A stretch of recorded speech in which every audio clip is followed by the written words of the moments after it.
My name is Hemant.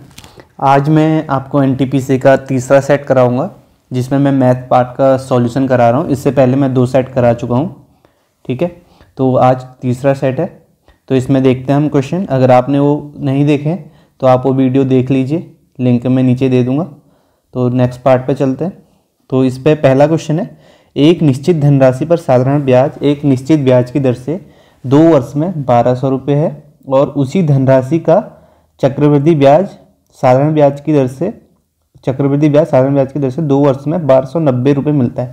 यानी कि यहाँ पे आपको जो एसआई दिया गया है, एसआई 2 साल का आपको दिया गया है 1200 और सीआई दिया गया है 2 साल का आपको 1290। तो आपको यहाँ पे बताना है मूलधन यानी कि प्रिंसिपल बताना है, ये आपको बताना है। तो इसको करने के तरीके 2 हैं। आपको यहाँ पर रेट निकालना पड़ेगा।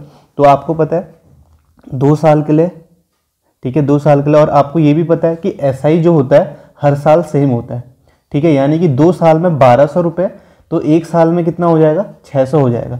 तो आप ये कह सकते हैं कि पहले साल में एसआई जो होगा वो 600 होगा और दूसरे साल में भी एसआई जो होगा 600 होगा, ठीक है। उसके बाद आपको ये पता है जो सीआई होता है पहले साल तो सेम रहता है। अब पहले साल तो ये भी 600 ही रहेगा एसआई, और दूसरे साल 600 रहेगा और जो 90 एक्स्ट्रा है वो इस पे मिलेगा। जो सीआई होता है वो ब्याज पर ब्याज मिलता है। तो आप यहाँ से रेट निकाल सकते हैं। यानी कि 90 आपको मिल रहा है कितने पे, 600 पे। तो रेट कितना हो जाएगा यहाँ से आपका 600, ये 15%, यानी कि रेट आपका 15% आ गया। अब रेट आपका 15% आ गया तो मूलधन निकालना आसान है, ठीक है। आपके पास सारा है, या तो आप फॉर्मूला देख लीजिए। फॉर्मूला क्या होता है, SI equal to P into R into T upon 100 से आप निकाल सकते हैं, क्योंकि आपके पास आर निकल चुका है, टी निकल चुका है। तो एसआई आपका कितना है 1200, पी निकालना है और आर कितना है 15, टी 2, 100 हो गया, ठीक है। तो ये आपका कितनी बार जाएगा, ये 50 हो गया और ये 5 या 15 और ये 10 बार, तो ये आपका 12,000 हो जाएगा। और 3 से काटेंगे तो कितना हो जाएगा, 3 से ये आपका 3 चक्को 12, 4000। तो यहाँ से आपका कितना आ गया, प्रिंसिपल 4000 आ गया, जो कि आपका डी ऑप्शन है। आपको समझ में आ गया होगा। रेट इंपॉर्टेंट है, इसमें इजी है। नेक्स्ट क्वेश्चन करते हैं। नेक्स्ट है, यदि 3 संख्याएं 2, 3, 5 के अनुपात में हैं तो उनका योग दोगुना 100 हो तो तीनों में से सबसे बड़ी संख्या का वर्ग। तो आपसे बोला है कि 3 संख्याएं 2, 3, 5 के अनुपात में। तो मान लीजिए 3 संख्याएं क्या हैं, 2x, 3x और 5x हैं, ठीक है। उनके योग का दुगना 100 है। तो इनका योग कितना हो जाएगा, आप देखें 5, 3, 8, 2, 10, 10x। इनका योग का दुगना 20x, 20x की वैल्यू कितनी दी गई है, 100 दी गई है। तो x की कितनी आ जाएगी, 20 पंचे 100, x की वैल्यू 5 आ गई। तो संख्या क्या आ जाएंगी, आपने ये मानी तो 5 दूनी 10, 5 तियाँ 15, 5 पच्चे 25। तो ये आपकी संख्याएं आ गई। आपसे पूछा है सबसे बड़ी संख्या का वर्ग, तो सबसे बड़ी संख्या 25 है। तो इसका वर्ग करेंगे तो कितना हो जाएगा 625, जो कि आपके बी ऑप्शन में ये आपका आंसर हो जाएगा, ठीक है। यहाँ पे आपका बी हो जाएगा। नेक्स्ट क्वेश्चन करते हैं।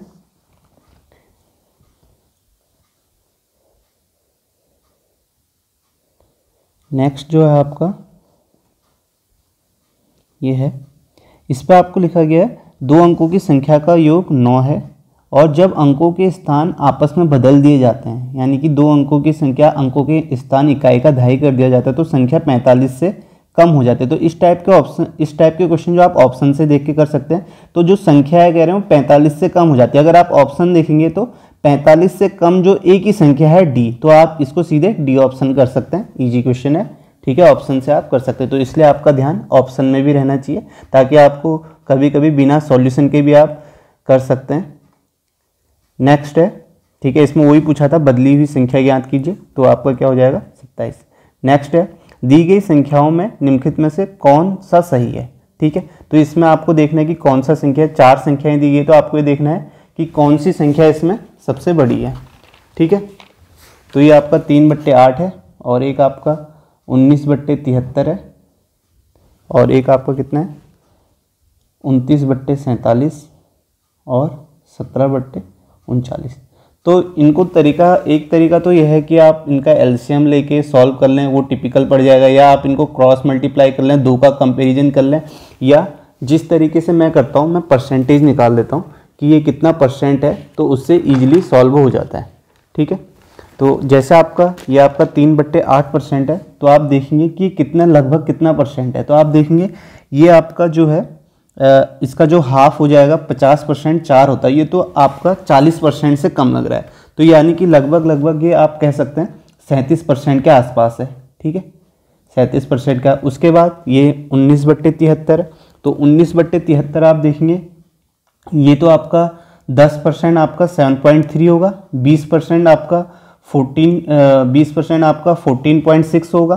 तो यानी कि आप कह सकते हैं 30% से तो कम है, 7 या 21 होता है। तो ये आपका लगभग जो होगा 23-24% के आसपास होगा। तो ये आप कह सकते हैं ये 23% के आसपास है। ठीक है, लगभग, या उससे ज़्यादा भी हो सकता है। अब ये 29/47 देखेंगे, तो 29/47 देखेंगे जो हाफ हुआ, हाफ कितना परसेंट होगा, 50% कितना होगा 47 का।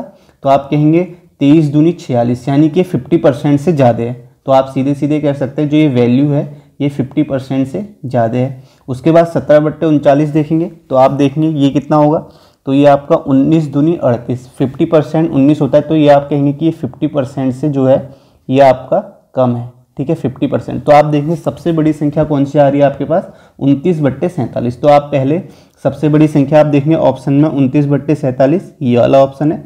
तो और देखें यहाँ कोई भी ऑप्शन में नहीं है, तो आप सीधे सीधे बी को मार्क कर सकते नहीं। तो आप वैसे भी देखेंगे सबसे बड़ी संख्या 29/47, फिर 17/39, 50% से कम आ रहा है, और फिर आपका 3/8 और 19/73 सबसे छोटी संख्या आ रही है।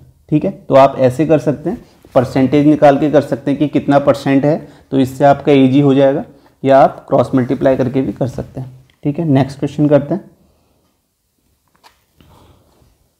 नेक्स्ट है आपका बहुलक ज्ञात कीजिए। तो बहुलक क्या होता है, जो सबसे ज़्यादा बार आया होता है। तो आप देखेंगे इसमें सबसे ज़्यादा बार कौन सा आया है, आप देखेंगे 55, 55, 55। ठीक है, 3 बार 55 आया है, और 54 आपका 2 बार आया है। तो यहाँ पे मुझे 55 ही सबसे ज़्यादा बार दिख रहा है। तो बहुलक वही होता है जो सबसे ज़्यादा बार आता है। तो 55 हो जाएगा इसका आंसर, सी ऑप्शन। उसके बाद नेक्स्ट क्वेश्चन है, नेक्स्ट है 37-40 को 3 भागों में इस तरह से विभाजित करना है कि पहले का आधा भाग, दूसरे का 1/3 भाग, तीसरे का 1/6 भाग आपस में बराबर हो। तो इसने कहा, मान लेते हैं हम पहले का भाग जो था ए था, ठीक है, इसका आधा भाग, और दूसरे का 1/3 बी मान लेते हैं, इसका 1/3, और तीसरे का आपका 1/6 भाग, यानी कि सी का आपका 1/6 भाग के आपस में बराबर है। तो आपको पता चल गया जो रेशियो है, अगर आप इसको के मान लेते हैं तो रेशियो यहाँ से आपका कितना आ जाएगा, ए बी सी का 2 3 6, और इसकी वैल्यू कितनी दी गई है, 6 3 9 2 11 की वैल्यू आपको दी गई है 37-40। तो यहाँ से एक की वैल्यू कितनी आ जाएगी, आप इसे सॉल्व करेंगे, ये आपका 33 340, एक की वैल्यू 340 आ गई। तो आपकी ए की कितने आएगा, ए के पास जो भाग आएगा वो कितना होगा, टोटल 340 का दुगना 680 होगा। तो आप देखेंगे ए के पास कितना है, 680 ऑप्शन में देखेंगे सी ऑप्शन है। आपको आगे सॉल्व करने की ज़रूरत नहीं है। ठीक है, आप बी का भी भाग निकालें, फिर सी का भी, ये आपको निकालने की ज़रूरत नहीं है। ए का आ गया तो आपका आंसर ये हो जाएगा। ठीक है, उसके बाद एक तरीका ये भी है, जैसे आपको पता चल गया कि इसमें जो आपके ए बी सी का रेशियो है वो क्या है, 2 3 6। तो आप ये भी देख सकते हैं कि ए बी का जो भाग होगा वो 2 3 6 का मल्टीपल होगा। तो अगर आप देखते हैं कि पहले वाले में 3 का मल्टीपल देखते हैं बी का भाग, तो ये 3 का मल्टीपल नहीं है, तो ये ऑप्शन नहीं हो सकता। ये भी 3 का मल्टीपल नहीं है, ये भी नहीं हो सकता, क्योंकि सम आपका 3 से डिवाइड होना चाहिए। तो आपके मल्टीपल 1 2 ही, यही 2 ही हैं। तो इस पर आप थोड़ा सा रिस्क ले सकते हैं अगर आपके पास टाइम नहीं है तो, नहीं तो सॉल्व करना भी ईजी है। आपको रेशियो पता चल गया 2 3 6 का आ रहा है, और उसकी वैल्यू आपको दी गई है, तो वहाँ से ईजिली निकाल सकते हैं। ठीक है, नेक्स्ट क्वेश्चन करते हैं।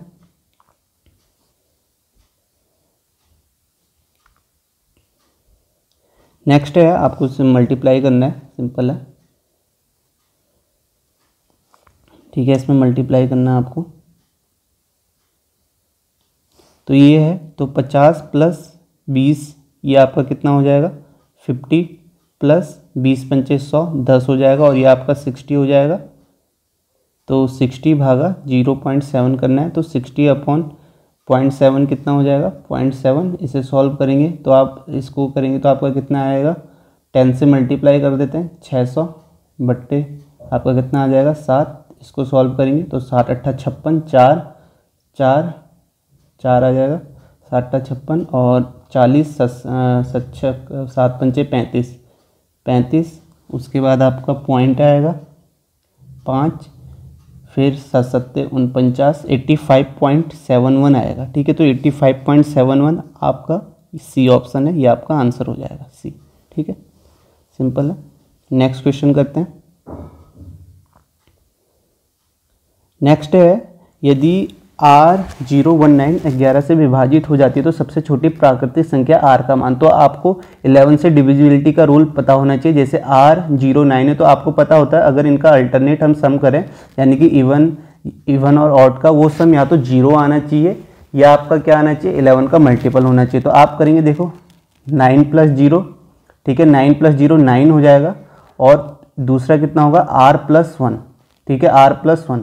तो R+1 - 9 जो आना चाहिए ये 0 आना चाहिए, या 0 या 11 का मल्टीपल। तो अगर आप इसे सॉल्व करेंगे तो कितना आ जाएगा, R-8 = 0। अब 0 आने के लिए यहाँ पे R की क्या वैल्यू होनी चाहिए, R की वैल्यू 8 होनी चाहिए। तो 8 ऑप्शन इसका आंसर हो जाएगा, यानी कि R सबसे छोटी प्राकृतिक संख्या है, तो D इसका आंसर हो जाएगा। ठीक है, नेक्स्ट करते हैं।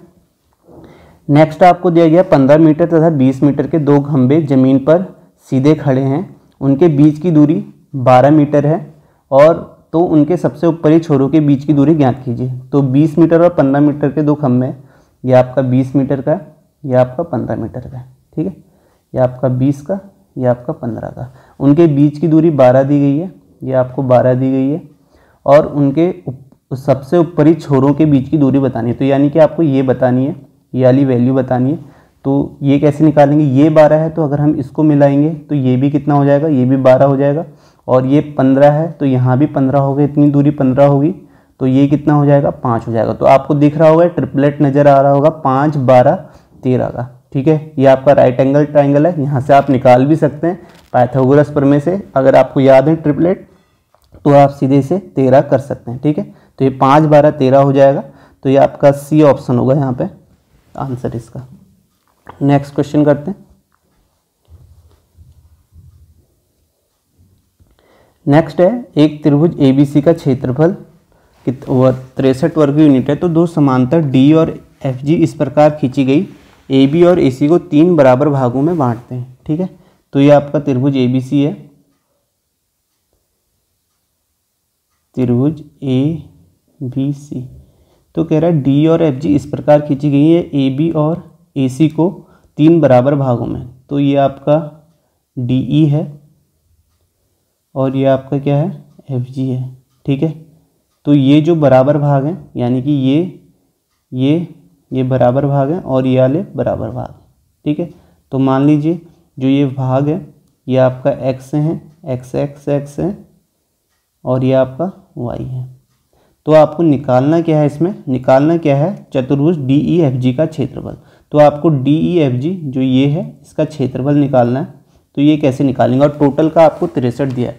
तो अगर आप देखते हैं इसमें एक त्रिभुज जो इसमें आपको ये नज़र आ रहा है ADE, ये त्रिभुज, और एक बड़ा वाला त्रिभुज ABC, ये दोनों त्रिभुज जो हैं सिमिलर हैं। सिमिलर कैसे, ठीक है, ये सिमिलर है और ये भुजा भी आपकी दोनों में सिमिलर है। ठीक है, यानी कि बराबर होंगी। ठीक है, तो पैरेलल है तो ये बराबर होंगे, तो ये आपके सिमिलर हो गए। तो सिमिलर में आपका त्रिभुज ABC का क्षेत्रफल, ठीक है, सॉरी ADE का क्षेत्रफल, ADE का क्षेत्रफल, ठीक है, यहाँ ABC का क्षेत्रफल आपके किसके बराबर हो जाएगा, अगर ये आपका x मानते हैं इसको, ठीक है, इसको अगर x मानते हैं, ठीक है, ये आपका x भुजा है तो आप x लिखेंगे, x का स्क्वायर, और अपॉन में कितना आ जाएगा, ये बड़े वाला कितना हो जाएगा, 3x हो जाएगा, 3x। ठीक है, 3x का स्क्वायर हो जाएगा। तो यहाँ से आपका ADE और ABC का क्षेत्रफल हमें दिया गया है, तो ये आपका 63 दिया गया है, ADE अपॉन ये आपका 63 हो जाएगा, और यहाँ से x स्क्वायर अपॉन कितना हो जाएगा, 9x स्क्वायर। तो यहाँ से x स्क्वायर कैंसिल हो जाएगा, और ADE का क्षेत्रफल कितना आ जाएगा, यहाँ से 9 7 63 होता है, तो ADE का क्षेत्रफल जो होगा 7 आ जाएगा। तो आपको पता चल गया इसका क्षेत्रफल कितना आ गया, 7 आ गया। अब उसके बाद दूसरा केस क्या है, अब हम देखेंगे एक आपका ये त्रिभुज है, ठीक है, बड़ा वाला, और दूसरा आपका ये है AFG।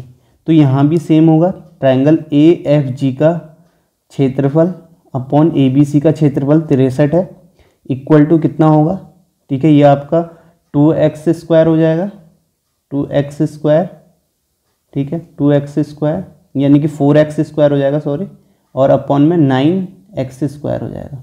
तो x² से x² कटेगा और 9 से 7 बार, और त्रिभुज AFG का क्षेत्रफल, त्रिभुज AFG का क्षेत्रफल कितना आ जाएगा, 7 चक्को 28। तो आपको ये पता चल गया ये 7 है, ये 28 है, तो आपको ये पता चल गया इस वाले का 28 है और ये छोटे वाले का 7 है। तो ये चतुर्भुज का कितना आ जाएगा, 28 - 7, यानी कि आपका जो चतुर्भुज होगा DEFG, तो ये क्या होगा, ये आपका त्रिभुज AFG का क्षेत्रफल माइनस त्रिभुज ADE का क्षेत्रफल हो जाएगा। तो ये आपका कितना हो गया, 28 - 7, ये आपका कितना आ जाएगा, 21, जो कि आपका C ऑप्शन है, ये आपका आंसर हो जाएगा। ठीक है, नेक्स्ट क्वेश्चन करते हैं। यहाँ पे सिमिलरिटी का ही खेल था, सिमिलरिटी आपको पता होनी चाहिए। अब है नेक्स्ट क्वेश्चन है, ये बोल रहा है कि एक मेज को 10% लाभ पर बेचा गया, यानी कि 100 की वस्तु को 10% लाभ पर बेचेंगे तो 110 का बेचेंगे, ठीक है, 110 का बेचेंगे तो यहाँ पे आपका 10% प्रॉफिट है, ठीक है, ये आपका CP है, ये आपका SP है।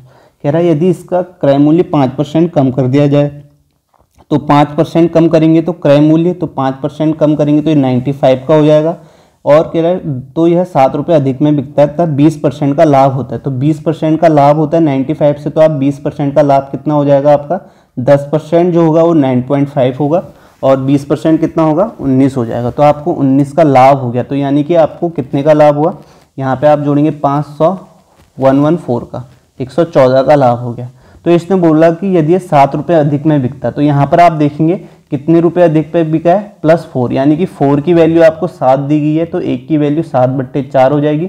अब आपको निकालना क्या है, मेज का क्रय मूल्य। तो क्रय मूल्य आपके पास कितना था, 100 था, तो 1 की वैल्यू 7/4 है, तो 100 की कितनी हो जाएगी, 100 × 7/4, ये कितना हो जाएगा, 25 बार जाएगा, और 25 सत्ते कितना होता है, 175, 175 रुपये इसका CP आ जाएगा, जो कि आपका A ऑप्शन है।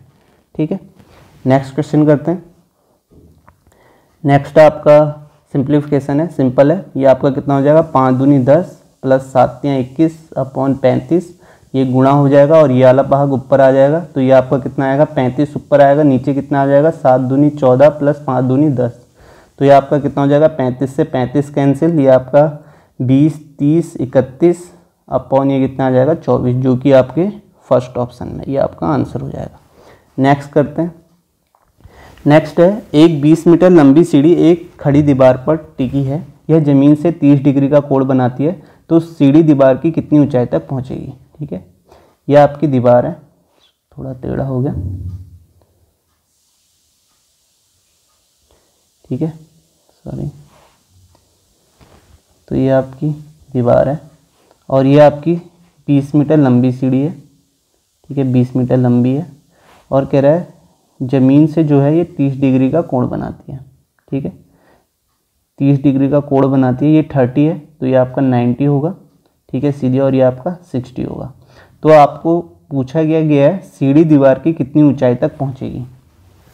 ठीक है, तो ये आपको दीवार की लंबाई बतानी है, तो ये वाली वैल्यू बतानी है। तो एक तो ये है कि आपको अगर यहाँ पे वैल्यू पता है 30 60 90 की क्या वैल्यू होती है, उससे निकाल सकते हैं, नहीं तो आप sin 30 इक्वल टू आपका क्या हो जाएगा, इसको आप h मान लीजिए, तो sin 30 इक्वल टू आपका कितना होगा, लंब बट्टे कर्ण, यानी कि h/20 हो जाएगा। sin 30 की वैल्यू 1/2 होती है, तो 1/2 h/20 हो गया। तो यहाँ से आपका h कितना हो जाएगा, ये 10 बार जाएगा, तो h की वैल्यू आपकी क्या आ गई, 10 मीटर, जो कि आपका कौन सा ऑप्शन है, A ऑप्शन है, ये आपका आंसर हो जाएगा। नेक्स्ट करते हैं। नेक्स्ट है, P ने एक वस्तु को 1600 रुपये में खरीदा तथा 10% के लाभ पर बेच दिया।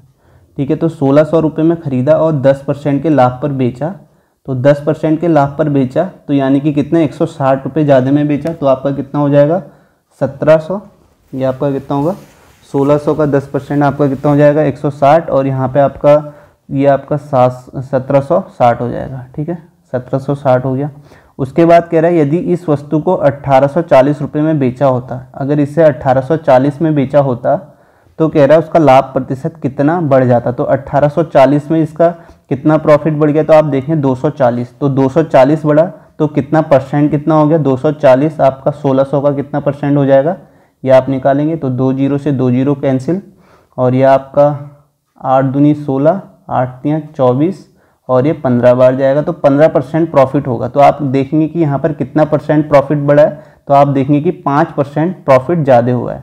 तो यहाँ पर आंसर कितना हो जाएगा, 5% हो जाएगा, ए ऑप्शन। ठीक है, 5% प्रॉफिट पहले से ज़्यादा हुआ है। नेक्स्ट क्वेश्चन करते हैं। तो नेक्स्ट क्वेश्चन है 5.16 इंटू 3.2 को मल्टीप्लाई करना है। तो ये तो आप कर सकते हैं, ईजी सा है, ठीक है, सिंपल है, इसको मल्टीप्लाई कर सकते हैं। तो एक ऑप्शन आप देखेंगे कि ये तो हो नहीं सकता, क्योंकि आपका कितने पॉइंट बाद आ रहा है, 3 पॉइंट बाद, 3 पॉइंट बाद संख्या आ रही है। ठीक है, पॉइंट कहाँ पर आ रहा है, 3 नंबर बाद आ रहा है। तो आप देखेंगे यहाँ तो 2 ही हैं, तो ये आपका हो नहीं सकता, और बाकी आप इसको मल्टीप्लाई करेंगे तो आपका कितना आ जाएगा इसका। ठीक है, इसको मल्टीप्लाई आप कर सकते हैं, सिंपल है। तो ये आपका बी ऑप्शन आ जाएगा यहाँ पर 16.5.2। ठीक है, मल्टीप्लाई है, इसमें कुछ है नहीं बाकी। नेक्स्ट है, एक त्रिभुज के परिमाप 200 है, उसकी 2 भुजाएं बराबर हैं, तीसरी भुजा बराबर वाली भुजाओं से 20 अधिक है, तो तीसरी भुजा की लंबाई कितनी होगी। ठीक है, तो आपकी 2 भुजाएं बराबर हैं, तो मान लीजिए ये x है, ये भी x है, और तीसरी भुजा 20 अधिक है, तो ये x + 20 हो गया, और कह रहा है परिमाप 200 है। तो परिमाप आपका हमारे अकॉर्डिंग कितना हो गया, x 3x + 20 हो गया। इसकी वैल्यू आपको कितनी दी गई है, 200 दी गई है। तो यहाँ से x कितना आ जाएगा, 20 जाएगा, 180, 180/3, 3 × 6 = 18, 60 ही आ जाएगा। तो आपको क्या, तीसरी भुजा की लंबाई, तो तीसरी भुजा आपकी ये है, तो 60 + 20 80 हो जाएगा, 80 इसका आंसर होगा, जो कि आपका सी ऑप्शन है। ठीक है, ये आपका आंसर हो जाएगा। नेक्स्ट है, 12 के प्रथम 20 गुणकों का औसत बताना है। तो पहला गुणज कितना हो जाएगा, 12 हो जाएगा, और लास्ट गुणज कितना होगा, दूसरा आपका 24, और लास्ट 12 दूनी 24, 240 हो जाएगा। ठीक है, तो आपको पता है इसका आपका कैसे निकालेंगे इसका औसत। ठीक है, ये एपी होती है, तो फर्स्ट प्लस लास्ट संख्या अपॉन 2, यानी कि 12 + 240/2। ठीक है, ये आपका औसत आ जाएगा, ये कितना आ जाएगा आपका। ठीक है, इससे करेंगे आपका 2 × 6 = 12 हो जाएगा।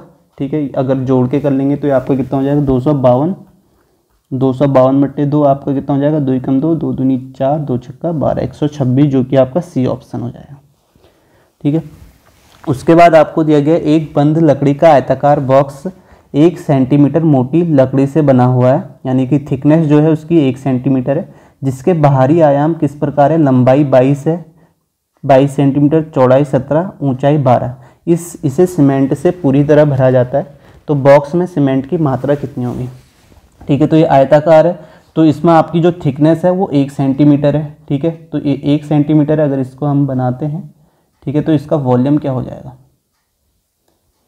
तो आप देखेंगे जो थिकनेस है, लंबाई जो होगी, इसकी लंबाई जो होगी, इंटरनल लंबाई जो होगी वो आपकी 2 माइनस होगी। कैसे, यानी कि लंबाई 22 दी है तो इसको 2 माइनस करना पड़ेगा। ठीक है, ये आपकी इंटरनल आ जाएगी, क्योंकि इसकी थिकनेस क्या है, 1 सेंटीमीटर है। अगर आप देखेंगे कि लंबाई जो होगी 1 सेंटीमीटर, अगर आप ये देखते हैं तो 1 सेंटीमीटर ऐसे होगा, तो 1 सेंटीमीटर ऊपर से होगा, 1 सेंटीमीटर नीचे से, तो लंबाई आपकी 2 माइनस हो जाएगी। ठीक है, यहाँ से एक ऐसे होगा, तो लंबाई आपकी 2 माइनस होगी तो 20 हो जाएगी, और ऐसे ही आपकी चौड़ाई भी होगी। ठीक है, चौड़ाई भी होगी, तो चौड़ाई आपकी 2 माइनस होगी तो 17 - 2 15 हो जाएगी, और ऊंचाई भी आपकी 2 माइनस होगी, 12 - 2 10 हो जाएगी, सॉरी 2 10 हो जाएगी। तो आपका इनको मल्टीप्लाई करना पड़ेगा, तभी आपके इसके अंदर जो फिल करेंगे वो आप निकाल सकते हैं। तो वॉल्यूम कितना हो जाएगा आपका, L × B × H, तो ये आपके 20 15 10, 20 15 10, तो ये आपका कितना आ जाएगा, 15 दूनी 30, 30 के पीछे 2 जीरो, 3000 घन सेंटीमीटर। ठीक है, ये हो जाएगा आपका। नहीं तो फॉर्मूला भी है, फॉर्मूला भी यही है, जिसमें आपका अगर इंटरनल थिकनेस दी गई है, आपको यहाँ निकालना है कि लकड़ी का इसके अंदर जो भरा जाना है इसका आयतन निकालना है। तो फॉर्मूला क्या हो जाता है आपका, ठीक है, फॉर्मूला यही है, L - 2 × मोटाई, ठीक है, यानी कि थिकनेस, ठीक है, थिकनेस कह सकते हैं, थिकनेस इंटू B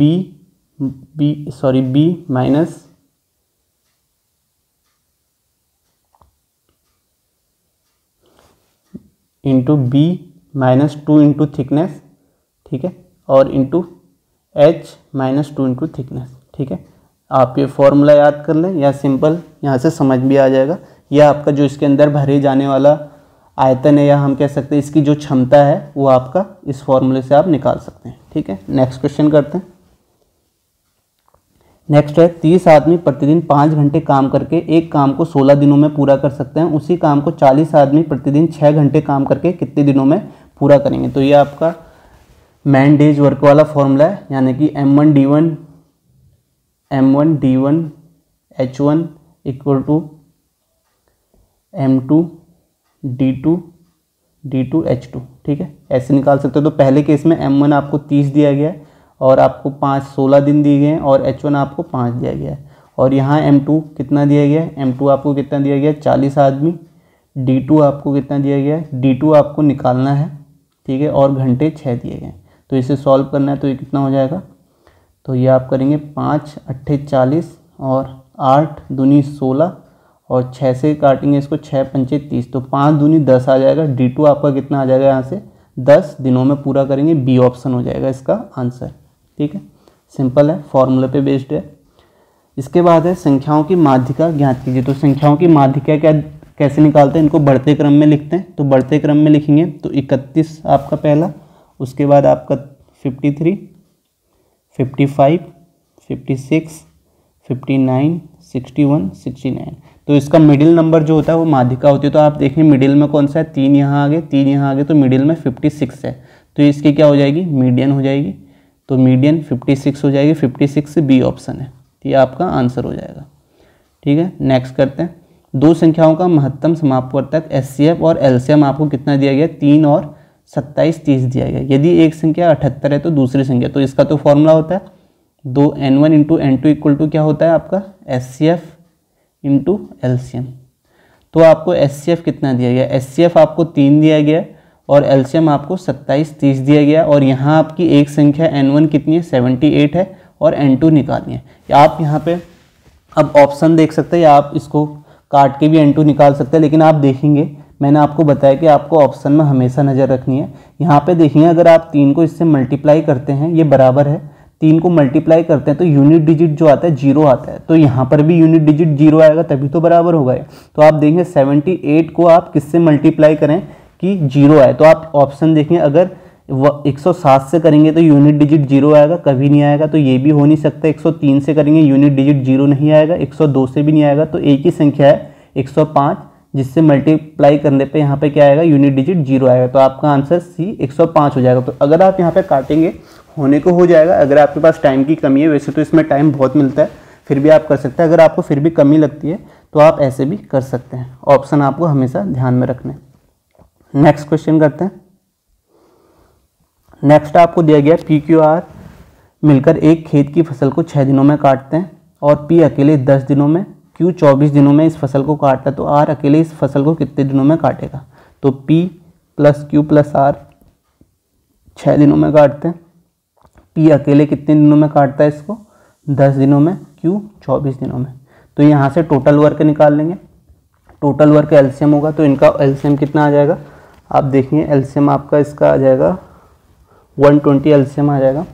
तो 120 एलसीएम आ जाएगा, तो ये आपका 20 दिनों में, मतलब एक दिन की इफिशियंसी, एक दिन में 20 काटेगा, ठीक है ये। और ये वाला कितना काटेगा एक दिन में, आप कहेंगे तो ये आपका काटेगा आपका 12, एक दिन में 12 यूनिट काम करेगा। और क्यू कितने दिन में करेगा, क्यू आपका करेगा आपका 5 दिन में। तो आपको इफिशियंसी पता चल गई, यानी कि एक दिन में कौन कितना काम कर रहा है। तो यहाँ से पी और क्यू की इफिशियंसी आपको पता चल गई, आर की निकाल सकते हैं। तो पी 12 5 17 और आर की इफिशियंसी कितनी हो जाएगी, 3 हो जाएगी। तो आर की इफिशियंसी आपको पता चल गई, ठीक है, सॉरी इफिशियंसी आपको पता चल गई। तो यहाँ पे आप क्या कर सकते हैं, अब यहाँ पे आपको इस आर अकेले इस फसल को कितने दिनों में काटेगा, तो आपको पता है टाइम बराबर क्या होगा, total work upon efficiency. Total work कितना है 120 है और इफिशियंसी कितनी है 3 है। तो ये आपका कितना हो जाएगा, 3 चक्को 12 40। तो टी जो होगा 40 दिनों में काटेगा, इसका आंसर 40 हो जाएगा, बी ऑप्शन हो जाएगा, ठीक है। नेक्स्ट करते हैं। नेक्स्ट आपको दिया गया 5 पैसे और 10 पैसे से कुल 90 सिक्के हैं। सभी सिक्कों का मूल्य 7 रुपये है, तो इसमें 5 पैसे के सिक्के बताना है, ठीक है। तो मान लीजिए 5 पैसे के जो सिक्के हैं वो कितने हैं आपके x हैं, और तो 10 पैसे के कितने हो जाएंगे, 10 पैसे के आपके 90 माइनस एक्स हो जाएंगे, ठीक है। और इनका टोटल मूल्य जो दिया गया 70 रुपये दिया है, तो क्वेश्चन क्या हो जाएगा, 5 पैसे के 5 इंटू एक्स हो जाएगा प्लस 90 माइनस एक्स इंटू 10 हो जाएगा, ठीक है। ये किसके बराबर होगा, 7 रुपये के बराबर होगा, यानी कि 700 पैसे के बराबर होगा। तो यहाँ से x की वैल्यू निकल जाएगी 5x plus 900 minus 10x equal to 700 हो जाएगा, और यहाँ से माइनस 5x होगा और 5x इधर जाएगा, ठीक है। 900 को उधर भेज देते हैं तो माइनस का 5x हो जाएगा, और ये आपका माइनस 200 हो जाएगा। माइनस से माइनस कैंसिल, x की वैल्यू कितनी आ जाएगी, 5 चौको 20, यानी कि आपके पास 5 पैसे के कितने सिक्के हैं, 40 हैं। तो ऑप्शन आपका सी हो जाएगा 40, सी ऑप्शन, ठीक है। नेक्स्ट करते हैं। नेक्स्ट आपको 15, 25, 29 का एलसीएम निकालना है। सिंपल है, निकाल सकते हैं 15, 25, 29 का एलसीएम, ठीक है। तो 29, 15, ठीक है। ये आपका कितना हो जाएगा, 29 को हम क्या लिख सकते हैं, 29 इंटू 1, ठीक है। 25 को आप 5 इंटू 5 लिख सकते हैं, और 15 को आप क्या लिख सकते हैं, 5 इंटू 3। तो प्राइम नंबर फैक्टराइजेशन करते हैं तो आपका कितना आ जाएगा एलसीएम आपका 29 इंटू 5 इंटू 5 इंटू 3 आ जाएगा, ठीक है। तो ये आपका कितना हो जाएगा, 5 25 25, 25 या 75, 75 इंटू 29 हो जाएगा, ठीक है। इसको कैसे कर सकते हैं, 75 इंटू 30 माइनस 1 लिख सकते हैं। तो ये आपका कितना हो जाएगा, 75 दूनी 150, 75 तियाँ 200, 75 250 हो जाएगा, ठीक है। 75 दूनी 150, 225 हो जाएगा, और माइनस 75 माइनस करना है तो यहाँ से क्या आ जाएगा, 2175 इसका आंसर आ जाएगा, जो सी ऑप्शन है, ठीक है। नेक्स्ट करते हैं। नेक्स्ट है, एक नाव गति की धारा की विपरीत दिशा में 40 किलोमीटर घंटा है और स्थिर जल में 55 किलोमीटर प्रति घंटा है, तो नाव की गति नदी की धारा की दिशा में क्या होगी। तो आपको दिया गया विपरीत दिशा में 40 किलोमीटर घंटा, यानी कि बोट माइनस बोट की स्पीड b मान लो और धारा की w मान लो। ये आपको कितनी दी गई है, 40 किलोमीटर प्रति घंटा दी गई है, और स्थिर जल में 55 किलोमीटर प्रति घंटा दी गई है, यानी कि बोट की आपको कितनी दी गई है, 55 किलोमीटर प्रति घंटा दी गई है। तो यहाँ से आपकी वाटर की स्पीड आ जाएगी, यानी कि धारा की, तो धारा की कितनी आ जाएगी, w आपके पास कितना आ जाएगा, 15 किलोमीटर आ जाएगा। अब उसके बाद आपको धारा की दिशा में निकालनी है नाव की गति, तो क्या हो जाएगी, धारा की दिशा में b प्लस w हो जाती है, ठीक है। तो ये आपका कितना हो जाएगा, b आपके पास कितना है, 55 प्लस 15, तो ये आपके पास कितना हो जाएगा, 5 60 70 किलोमीटर प्रति घंटा, जो कि आपका बी ऑप्शन है, ये आपका आंसर हो जाएगा, ठीक है। नेक्स्ट करते हैं। नेक्स्ट आपको दिया गया, यदि पी अपनी यात्रा का पहला आधा भाग 40 किलोमीटर प्रति घंटा से और शेष दूरी 50 किलोमीटर प्रति घंटा की गति से तय करता है, तो उसकी कुल यात्रा की औसत गति, ठीक है, ये आपको दिया गया।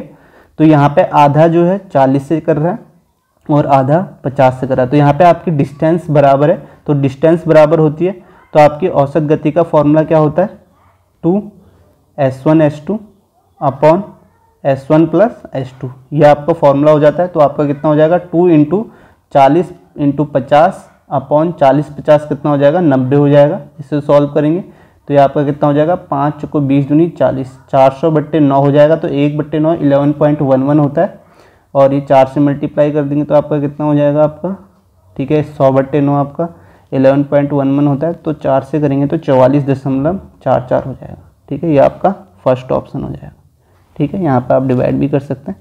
उसके बाद है आपका, यदि ब्याज को वार्षिक रूप से चक्रवृद्धित किया जाए तो 2 वर्ष के लिए 4800 रुपये पर 20% वार्षिक दर से चक्रवृद्धि ब्याज कितना होगा। सिंपल है, आपको पी दिया गया 4800, ठीक है, तो फर्स्ट साल सेकेंड साल, ठीक है। मैं ऐसे सॉल्व करता हूँ ट्री मेथड से, आप भी कर सकते हैं। तो यहाँ पे 20% को आप कितना लिख सकते हैं, 20% आपको निकालना है, तो पहले साल 4800 का 20% कितना हो जाएगा, 10% 480 होता है, तो 20% कितना हो जाएगा, 400 800 960 हो जाएगा, तो 960 यहाँ भी मिलेगा, और अगले साल ब्याज पर ब्याज मिलेगा, ठीक है। तो सीआई में ऐसा ही होता है, तो इस पर भी आपको 20% मिलेगा, तो 96 आपका होता है, तो 200 आपका 92 यहाँ पे 192 और मिलेगा। तो यहाँ से आपका कितना हो जाएगा, आपका 2, ये आपका कितना हो जाएगा, 9 9 18 18 और 19 192, तो ये आपका हो जाएगा 21 12। 21/12 इसका आंसर आ जाएगा। ठीक है, तो यहाँ पर ऑप्शन में आपका कोई भी ऑप्शन ऐसा नहीं है, तो यहाँ पे आपका बी ऑप्शन दिया गया है, तो या तो यहाँ पे 1 0 और होगा, ठीक है, तब ये बी ऑप्शन आ सकता है, या यहाँ पे 1 0 नहीं होगा। ठीक है, तो ये आपका आंसर आ जाएगा, ब्याज निकालना था। नेक्स्ट क्वेश्चन है, इसमें दिया गया है एक कपड़े का क्रय मूल्य 35 रुपये है, यदि उस कपड़े की लंबाई 4 मीटर होती, ठीक है, यहाँ पे 4 मीटर अधिक होती, ऐसा है क्वेश्चन इंग्लिश में, ठीक है, और प्रत्येक मीटर का मूल्य 1 रुपये कम होता तो कुल क्रय मूल्य अपरिवर्तित रहता, कपड़े की लंबाई कितनी थी। मान लो कपड़े की लंबाई जो थी वो कितनी थी, वो आपकी x मीटर थी, तो x मीटर कपड़े की लंबाई थी, तो आप कह सकते हैं तो 1 मीटर, तो टोटल जो क्रय मूल्य था 35 था, तो 1 मीटर का कॉस्ट प्राइस जो हो जाएगा वो कितना हो जाएगा आपका 35/x हो जाएगा। ठीक है, 1 मीटर का। उसके बाद इसने बोला यदि कपड़े की लंबाई 4 मीटर होती, यानी कि x+4 होती, और उसके बाद प्रत्येक मीटर का मूल्य 1 रुपये कम होता, तो 1 मीटर का मूल्य 35/x है, तो x+4 का 1 रुपये कम होता, तो 35/x-1 होता। तो इस ऐसा होने से अगर हम मल्टीप्लाई करते हैं तो कपड़े का क्रय मूल्य अपरिवर्तित रहता है, यानी कि ये 35 ही रहता है। ठीक है, तो 35 ही रहता है। जब x+4 इंटू इसको मल्टीप्लाई करेंगे 35x/-1, तो आपका 35 ही आना चाहिए। तो इसे हम सॉल्व करेंगे तो ये आपका कितना हो जाएगा, ये आपका 35 - x होगा, प्लस 140 140/x हो जाएगा, -4 हो जाएगा, इक्वल टू 35 होगा। इसे सॉल्व करेंगे तो इसे सॉल्व करेंगे आपका 35x - x² plus 140 - 4x equal to 35 आ जाएगा। ठीक है, 35x आ जाएगा। ठीक है, इसे यहाँ कर लेंगे और उसके बाद इसे सॉल्व करेंगे तो ये आपका कितना आ जाएगा, x² प्लस 4x, और ये आपका हो जाएगा -140 इक्वल टू आपका 0 हो जाएगा।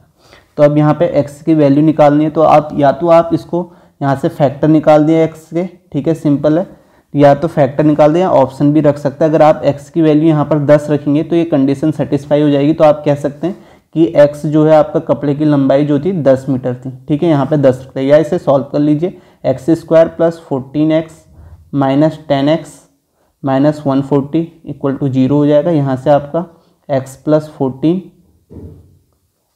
14 और x माइनस 10 इसके फैक्टर आ जाएंगे, और यहाँ से x की वैल्यू 10 आ जाएगी। ठीक है, यहाँ से 14 माइनस में आ जाएगी, तो माइनस में लंबाई हो नहीं सकती, तो आपका आंसर क्या हो जाएगा, आपका 10 मीटर हो जाएगा। ठीक है, जो कि आपका पहला ऑप्शन है, ये आपका आंसर होगा। ठीक है, नेक्स्ट क्वेश्चन करते हैं। नेक्स्ट आपका DI का क्वेश्चन है। यहाँ पर आपको पूछा गया है, ठीक है, दिया गया निम्नलिखित तालिका का अध्ययन करके और उस पर आधारित सवालों के जवाब दें। नीचे घरेलू खर्च 1000 रुपये प्रतिवर्ष में दिए गए, तो आपको यहाँ पर निकालना है वर्ष 2014 में EMI पर किया गया खर्च, 2014 में EMI पर किया गया खर्च किराने पर किए गए खर्च का कितना प्रतिशत है। तो आप देखेंगे 7.452 का कितना प्रतिशत है, इसे निकालेंगे। ठीक है, ये आपका सिंपल है, इसे सॉल्व कर सकते हैं, तो ये आपका कितना आ जाएगा, आपका 14.23 के लगभग आ जाएगा। ठीक है, ये आपका आंसर हो जाएगा बी ऑप्शन। ठीक है, नेक्स्ट क्वेश्चन है DI का, सिंपल है। प्रतिवर्ष मनोरंजन पर औसत खर्च कितना था। तो प्रतिवर्ष मनोरंजन पर औसत खर्च निकालना है, तो इसे आपको जोड़ना है, तो ये 7 7 14 6 20 28 और 5 33 हो जाएगा, और ये आपका 5 5 10 9 19 3 22, तो ये आपका 35.2 हो जाएगा। इसे आप सॉल्व करेंगे तो 1000 में, तो 1000 से मल्टीप्लाई कर देंगे तो 35,200 आ जाएगा। औसत निकालना है 1 2 3 5 है, तो 5 से डिवाइड कर लेंगे, 5 7 35 0 5 चौको 20 70 40 आ जाएगा इसका आंसर, जो कि ए ऑप्शन है। ठीक है, ए ऑप्शन आपका आंसर हो जाएगा। उसके बाद है आपका निम्नलिखित तालिका का अध्ययन करें। उस ठीक है, सेम है, इस पर आपको क्या निकालना है, वर्ष 2012 के लिए घरेलू खर्च कितना था। ठीक है, तो 2012 के लिए घरेलू खर्च ये आपको जोड़ना है। ठीक है, इसे आप जोड़ेंगे तो ये आपका कितना हो जाएगा, ये आपका 14 46 4 50 60 67 67 ये हो जाएगा, और 7 5 12 12 और 6 3 9। ठीक है, तो ये आपका कितना हो जाएगा, 9 7 2 9 6 1 9 99.9 है, इसको 1000 से मल्टीप्लाई कर देंगे। सॉरी, मैं कहीं पे गलत, 7 2 9 6 1 7 ठीक है, ये आपका 7 2 9 हो जाएगा, 6 1 7 79 होगा। ठीक है, 79.9, कहीं पे गलती हो रही शायद। 46 और 4 आपका कितना होगा, 50 60, और ये आपका कितना होगा 10 70 77 होगा यहाँ पे। ठीक है, 77 होगा तो 7 2 9 7 1 8, 89.9 होगा। और इसको 1000 से मल्टीप्लाई कर देंगे तो आपका कितना हो जाएगा 89,900, जो आपका कौन से ऑप्शन में है, पहले ऑप्शन में, तो इसका आंसर पहले हो जाएगा। तो यहीं पर ये सेट खत्म होता है। आपने देखे होंगे कैसे क्वेश्चन आए, तो इजी क्वेश्चन आते हैं यहाँ पे, जैसे सिंप्लीफिकेशन के आए हैं या मल्टीप्लाई करना है, इजी है, टाइम भी है इसमें, तो आप इसको अच्छे से कर सकते हैं। थोड़ा सा कैलकुलेशन भी हो सकती है, कहीं पे 1-2 क्वेश्चन हो सकते हैं जो थोड़ा आपको टफ लगे, लेकिन अगर आप प्रैक्टिस करेंगे तो हो जाएंगे। तो आपको पता चल रहा होगा कैसे क्वेश्चन आए। DI के भी आप देखेंगे इजी से क्वेश्चन आए हैं। ठीक है, आपको देखना है और कैलकुलेशन ही करनी है इसमें, तो आप कर सकते हैं इसे आराम से। तो ये पेपर यहीं पे ख़त्म करते हैं। ये सेट 3 था। आप सारे सेट को देखेंगे तो आपको एक आइडिया लग जाएगा किस टाइप के क्वेश्चन आ रहे हैं। तो यहीं पे इसे एंड करते हैं। तो आप इसे शेयर कीजिए अगर आपको पसंद आता है, और लाइक कीजिए वीडियो को, और चैनल को सब्सक्राइब कीजिए। Thank you so much.